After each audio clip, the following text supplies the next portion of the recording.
سلام، من مانلی هستم و خوش اومدید به یه شورت ویدیو دیگه.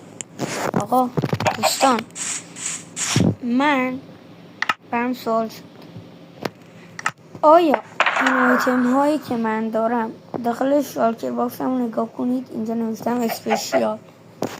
این آیتم هایی که من دارم و گذاشتم داخل شالکر اسپشیال واقعا اسپشیالن. اولیش چیه؟ اینه فروست واکره، این با این چند فروست واکر.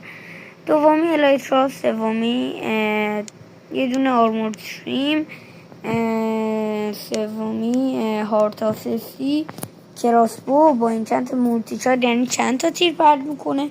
ترایدن با این چند ایمپالینگ ویو لویالیتی سه، این بوقا یا همون هورن و 3 تا گاد اپل.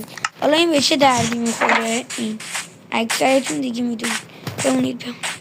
این کفشه رو ما وقتی که میپوشیم نگاه کنید اینطوری میشه. وقتی که میخوایم بریم اینجا همه جا یخ میزنیم.